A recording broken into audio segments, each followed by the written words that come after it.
Assalamualaikum warahmatullahi wabarakatuh. Yang terhormat dosen pengampu mata kuliah Psikologi Pendidikan, yaitu Ibu Dr. Puji Gusri Handayani, SPD MPD. Perkenalkan, nama saya Azrul Naufal Aziz dengan NIM 240872242.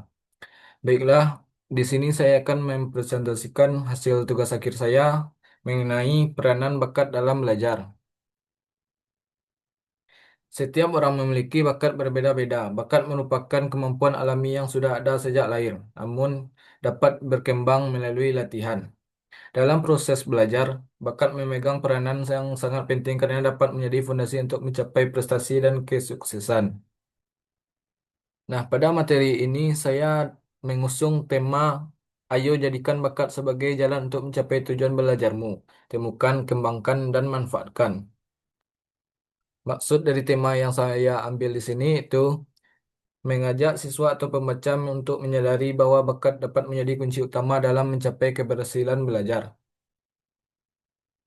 Poster ini eh, menekankan bahwa setiap orang memiliki bakat dan jika bakat tersebut ditemukan sejak dini, dikembangkan melalui latihan dan pengalaman, serta dimanfaatkan dalam kegiatan belajar, maka proses pembelajaran akan menjadi lebih mudah, lebih menyenangkan, dan lebih mengarah pada pencapaian tujuan atau prestasi. Nah, ada beberapa 5 poin penting dalam peranan bakat belajar. Yang pertama, mempermudah proses belajar. Bakat membuat seorang lebih cepat memahami materi karena sudah memiliki kemampuan dasar di bidang tersebut. Seseorang yang memiliki bakat pada bidang tertentu akan lebih cepat memahami materi karena ia sudah memiliki kemampuan dasar atau kecenderungan alami pada bidang tersebut.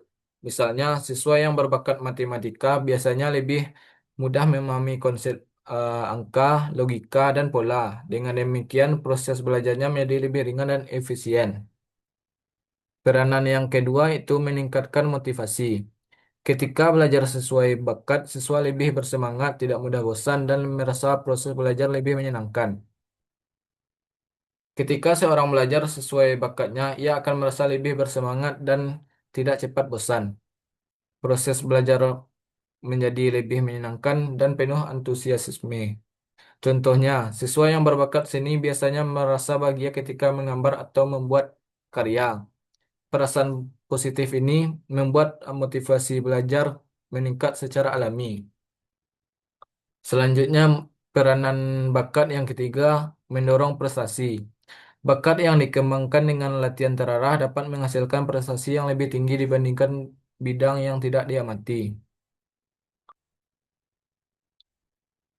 Bakat yang dikembangkan dengan baik dapat mendorong prestasi. Jika seseorang terus melatih bakatnya secara terarah, hasil yang dicapai akan lebih optimal dibandingkan bidang yang bukan minat atau bakatnya. Misalnya, atlet berbakat yang dilatih dengan baik berpeluang besar meraih prestasi tinggi. Hal yang sama berlaku di bidang akademik maupun non-akademik. Nah, peranan yang keempat, mempercepat penguasaan keterampilan. Seseorang yang berbakat akan lebih mudah dan cepat menguasai keterampilan baru, baik akademik maupun non-akademik.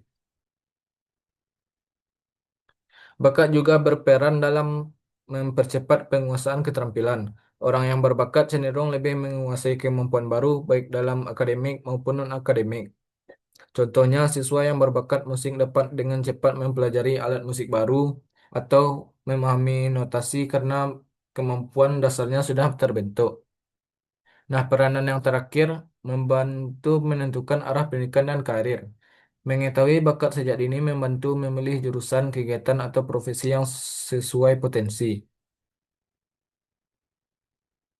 Mengetahui bakat sejak dini sangat bermanfaat untuk memilih jurusan sekolah, kegiatan ekstrakurikuler, hingga profesi di masa depan.